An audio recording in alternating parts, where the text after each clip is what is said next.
us from your own home, we are so grateful to share the traditions of this special holiday with all of you. Hanukkah usually comes in the final weeks of the year, when the light of the day is cut short by long nights, surrounded by the cold shadow of winter. We remember another time of darkness, a battle against hatred, a temple defiled, and a flame that burned for 8 impossible nights. The story of the Maccabees is as timeless today as it was 2,000 years ago. A story of finding the courage to stand up for what's right, even when the odds are against us. A faith that finds the foundations of our future in the wreckage of our past. And of a hope that spreads from the heart like the flame of a shamash. Tonight, on this 4th night of Hanukkah, we see the miracle of life, both on our candles and in our communities. The nurses who work through the night to keep us healthy. The educators who helped carry our students through one of the hardest times in memory. The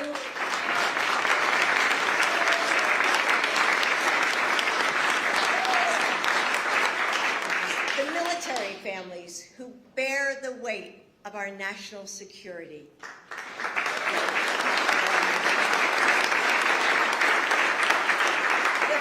Who help us in our time of need, the children who inspire us to build a better future. With courage and compassion, with love and grace, with small acts of kindness, we are a light to one another. We shine through the darkness of a broken world. And now it is my honor to introduce someone who is a light in so many lives. He's a loving father and husband, educator and friend. Please welcome the 2nd gentleman of the United States, Doug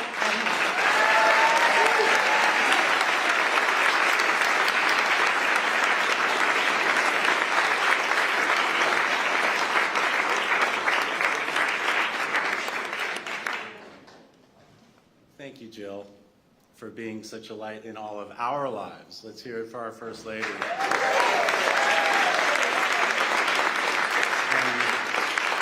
And this light is exemplified by the beauty and the beautiful decorations we see all around us here in the White House. You did such an amazing job. Thank you. You know, a few weeks ago, I visited my childhood home in Old Bridge, New Jersey. And what an experience. So I actually got to peer into the house, and I saw the windowsill where our family Menorah sat. I went back to my temple where I was bar mitzvahed, unannounced, and that was in a brown 3-piece velour suit, mind you. And then to think that today, I'm here before you as the first Jewish spouse of an American president or vice president celebrating Hanukkah in the People's House.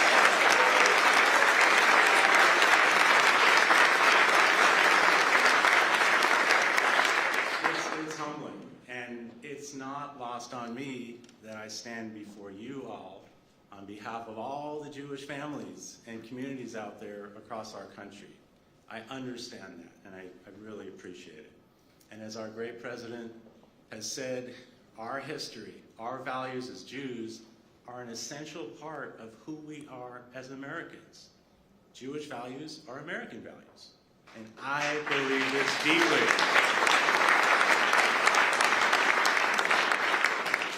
And that's really what makes us being here together, just together, so powerful.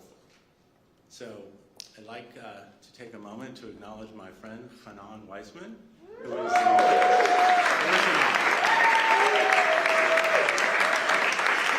Hanan is the White House liaison to the Jewish community, who's not only helped plan this beautiful event, but has helped me so much to be able to communicate the things I want to communicate to our community and the country and the world. And this week, Kanan and his wife, Alana, welcomed their new baby, Rosie, to the world.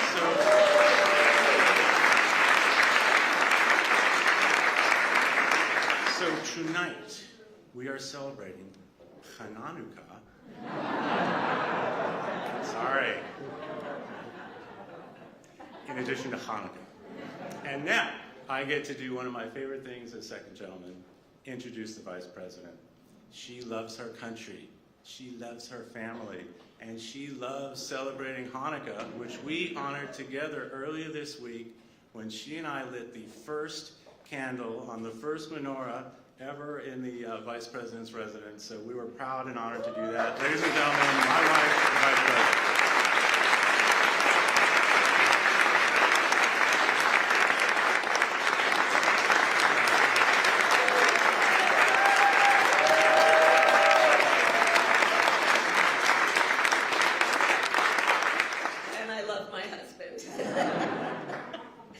Happy Hanukkah, everyone. Happy Hanukkah to our great, phenomenal President, Joe Biden, to our phenomenal First Lady, Jill Biden. Thank you for welcoming all of us and for what you do every day,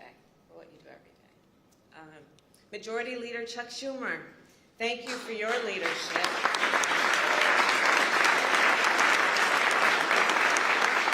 And Rabbi Lauren Holtzblatt and Rabbi Dr. Aaron Glatt and all the rabbis here tonight, thank you for joining us and always lifting our spirits and reminding us of the importance of seeing the light in each other and through these periods that we experience of darkness, always reminding us of what each of us has and can give to each other that is about light. It is an honor to be here with friends old and new and to mark the fourth night of Hanukkah. As the first second gentleman said, Hanukkah is one of our family favorites as a holiday. And every year our family, like so many around the world, gather to reflect on the lessons of the Hanukkah story, the power of the people, the possibility of the future, that even in despair, there is hope, that even in darkness, there is light. We all know for 2,000 years, these important lessons have been a beacon for people around our world. As Jews have gathered to light the menorah, a tradition that has endured, yes, during moments of darkness, a tradition that has endured in moments also of celebration. We have known and always known that we will not be deterred, that we will not be distracted from what we know is good and our commitment and an enduring commitment to good. After World War II, we remember Jewish immigrants together with merchants and members of the Coast Guard gathered for Hanukkah services on Ellis Island. And as Doug mentioned, he went to Ellis Island and looked at the papers of his family members who arrived in the United States through Ellis Island. Decades later, when a brick was thrown through the window of a Jewish home in Billings, Montana, the town came together.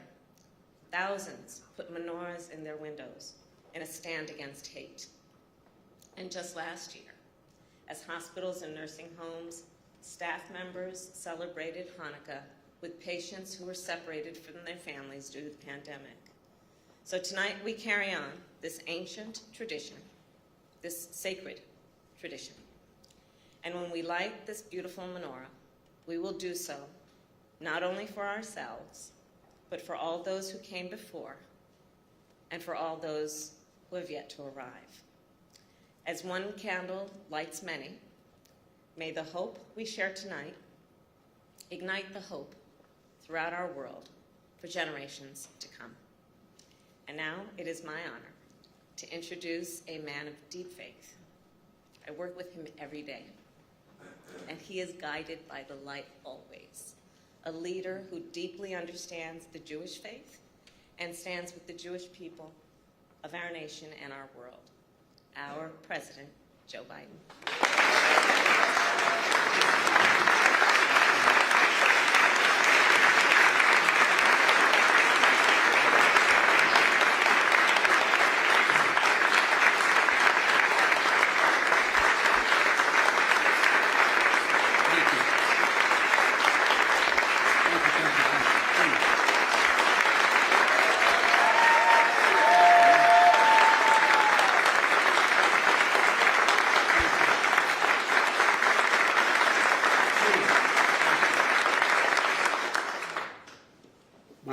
Joe Biden. I am Jill's husband, as I'm known here in Washington and many other places. Happy Hanukkah, everyone. You know, first I want to thank Doug and Kamala. And this is a White House tradition, but the first time in history, it is a family tradition. Doug, we're honored that you're leading the menorah lighting. And I see my dear friends from Congress and the community out there, many of whom I've known for a long, long time. And I know how many more are joining us virtually. You know, first of all, I want to welcome our cabinet members. Attorney General Merrick Garland. Stand up so I can see you.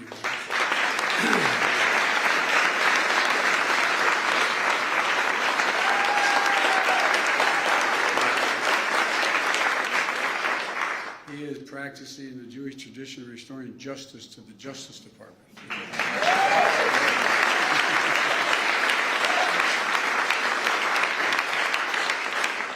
Secretary of Homeland Security, Ali Mayorkas, who has maybe one of the toughest jobs in government, one of the widest breadth, and I want to thank you, Ali, for all you do. Thank you.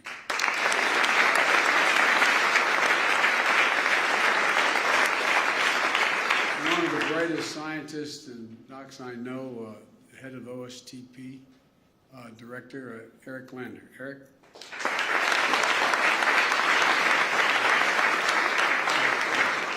And I want to welcome Israel's newest ambassador to the United States, Michael Herzog. Michael, let's stand up. Come on, stand up.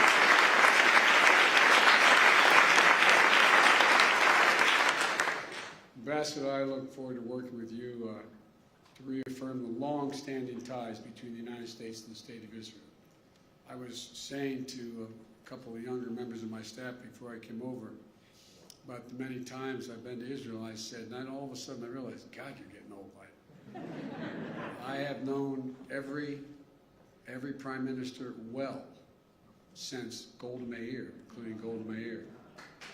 And in the Six-Day War, I had an opportunity to, she invited me to come over because I was going to be the liaison between she and the Egyptians about the Suez and so on and so forth. And I sat in front of her desk, Chuck, and she had a guy, her staff member to my right. His name was Rabbi. And she kept flipping those maps up and down. She had that bivy of maps and it was so depressing when she was about what happened. She'd give me every detail. All of a sudden she looked at me and she said, Mr. Ambassador, would you like a photograph? And I thought, okay. We got up, we walked out, the three of us are standing in that rectangular area outside the office. And the photographers are taking pictures in the press. And Chuck, without turning her head, she looked straight ahead, but talking to me, she said, why do you look so sad? And I said, and I almost turned, and I said, well, Madam Prime Minister, I said, you've painted such a dismal picture. She said, oh, no. She said, don't worry. She said, we have a secret weapon in our battle in this area. And I almost turned again. I said, what's that? She said, we have no place else to go. Ladies and gentlemen, you know, as Doug leads our candle lighting, he'll be joined by Leader Schumer. A good friend of mine, Chuck, we're so sorry about your dad. Abe was passed away. And Chuck, you said in the eulogy to your dad, if you don't mind my saying this, you said he never quit, he never cut corners, he led by example, he knew we had responsibility to others beyond ourselves, and he lived with the conviction that doing the right thing, even when others don't, will lead to success. Chuck, he described you. He described you, pal. And you could use the same words to describe you. And, you know, Abe's blessed memory, I hope you continue to lead us. Thank you. Thank you.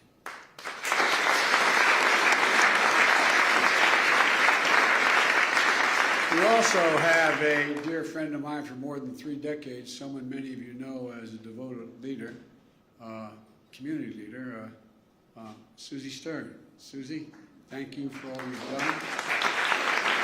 And she's joined by Aaron Black, an infectious disease doctor and a rabbi. And Rabbi Dr. Glatt has been a champion of encouraging his congregants in his community to get vaccinated.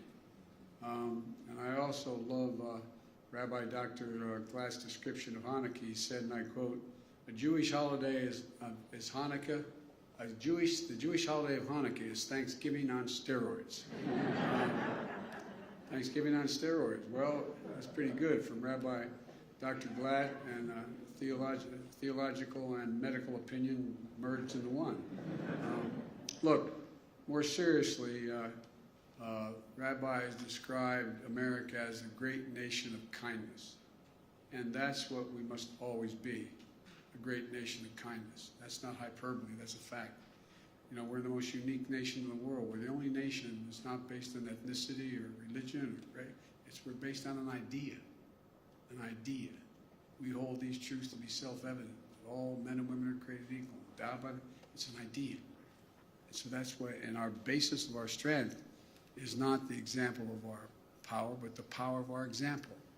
And each successive generation, the Hanukkah story provides a powerful lesson and nourishes the wellspring of hope. In darkness, there's light, and cynicism, there's hope and optimism, and an unyielding belief that miracles are possible. When I was recently, as Chuck knows, when I was recently talking with Xi Jinping, he reminded me, he said, I know, as you said, when I asked you to define America, you said I can do it in one word, possibilities. Possibilities. That's who we are, a nation of possibilities. And one such miracle brings us to a menorah we're lighting tonight. The artist who designed it, as Manfred Anson, was one of 20 boys selected by the Jewish Welfare Society to flee Germany from Austria in the beginning of World War II. A miracle, but one shadowed by darkness as his younger brother didn't make it out, killed in a concentration camp. Pain, the pain is easy in the pain, it's easy to lose hope and harden what's left of a broken heart and a broken soul. But not Anson. He joined the Australian Army and fought against the fascists. After the war, his sister, who survived the concentration camps, wrote a letter addressed simply to Manfred Anson, Australia. That was all it said. And it was a miracle. The letter found him. It found him. They reunited. Their parents had survived the war, but had not lived long enough to see their surviving son. Manfred and his sister came to the United States, and in gratitude adopted homeland. He began collecting thousands of souvenirs of little statues of liberty, of the U.S. Capitol, and the Liberty Bell, which is what he used to design this menorah we're going to pay tribute to. 2 centuries of 2 cultures. This menorah is on loan from the National Museum of American Jewish History in Philadelphia, just across from the Liberty Bell itself. One of the honors of my career was helping dedicate the museum in 2010, where I had a tough job following Jerry Seinfeld and Bette Midler were the other 2 speakers. Thank God they didn't ask me to sing.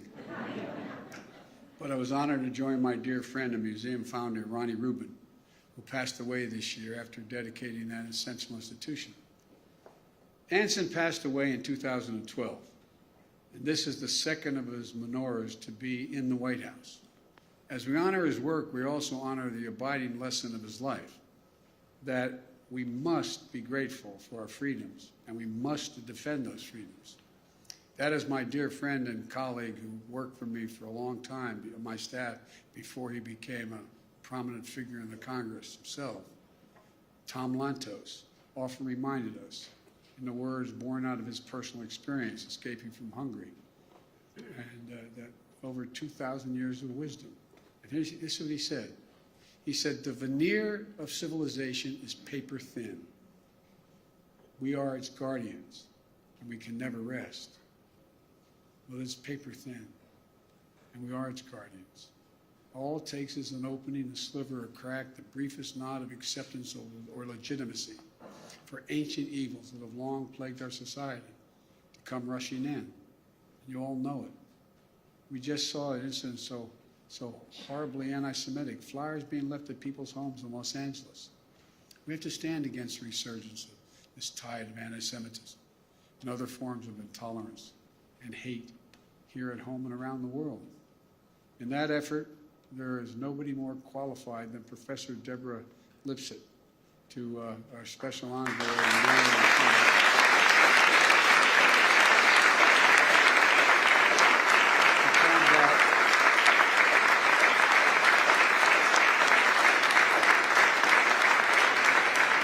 Combat anti-Semitism. You know, when we light this menorah in the White House, when Jewish families place menorahs in their windows, we're proclaiming liberty. We're exercising the freedom that the Maccabees sought to simply practice their faith. And we're showing that there is still light, that even the most fragile flame can be sustained in a tradition and nourish the soul of a people. A little bit of light, that little bit of light, wherever it is found, can dispel the darkness and illuminate a path forward. And whether it's in the Temple of Jerusalem or a temple of our democracy, nothing broken or profaned is beyond repair. Nothing. We can always build back better, or perhaps build back brighter. So thank you all for being here as we proclaim the light and liberty that this is all about. And now I want to turn this over to another special guest, Rabbi Lauren Holzblatt. And Holzblatt, excuse me, you can call me Bidden. I apologize, Lauren. Who reminded all of us so powerfully after her eulogy for Ruth Bader Ginsburg that despair is never, ever an option. Never. Rabbi, please come forward.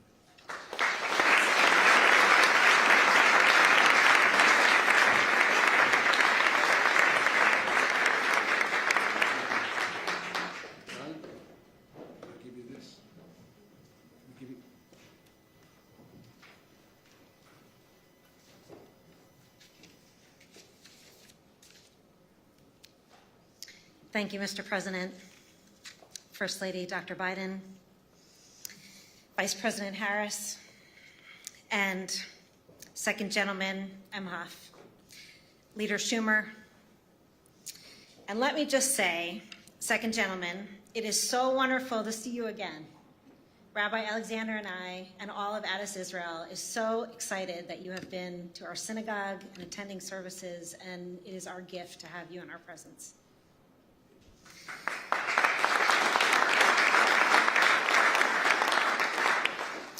Nes Gadol Hayapo, what a miracle it is to be standing here today with all of you in the White House, blessing the light of the Hanukkah. I mean,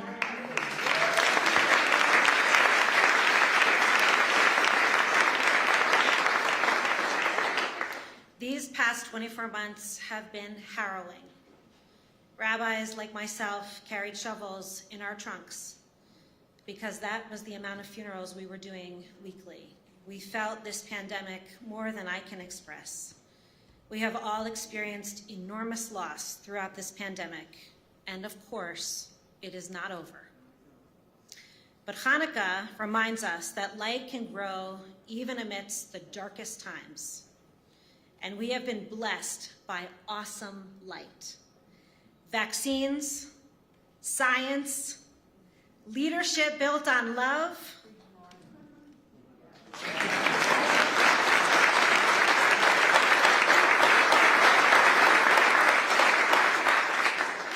honesty, human dignity, and leaders that are committed to ensuring a vibrant, healthy planet for our children and our children's children. We have to say amen to that. 2,000 years ago, the great sage Hillel taught us the way to light the Hanukkah. He won over Shammai. We start with one candle, and we increase the light each night, adding one more candle, a little more light, night after night, until the 8th night, when we have built a mesmerizing glow in the dark. Our charge is not to keep the light only for ourselves, and we know that. We don't keep it trapped, we don't keep it privatized, we don't save it for the few. We are told, rather, that we should place the Hanukkah in our windows or even outside of our doors for the sake of Persume Nisa, so that we may publicize this miracle, and share its light. Let us grow, share, and be inspired by these lights together, and let us build back better. Amen.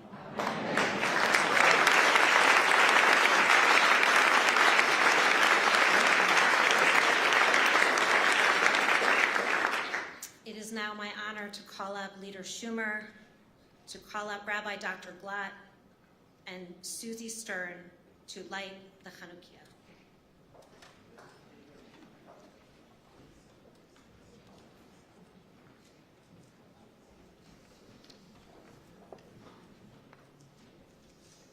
We will first light the shamash, and then we will say the blessings. Please say them together with me.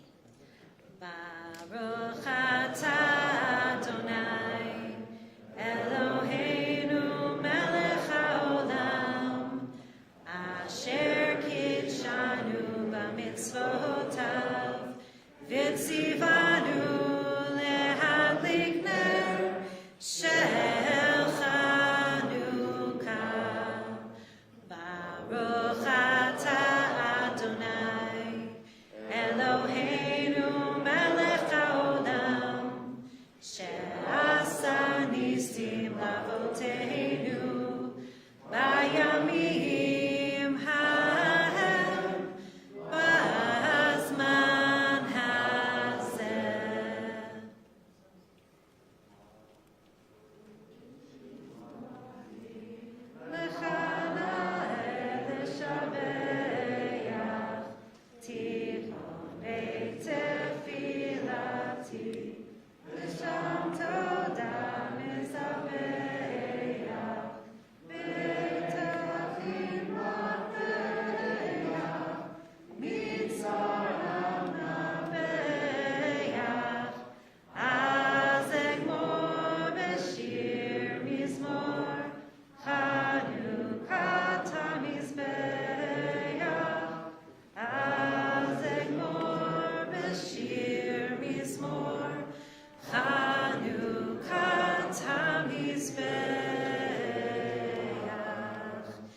Happy Hanukkah, Chagurim Sameach. Thank you all so much for being here, and thank you to our incredible hosts.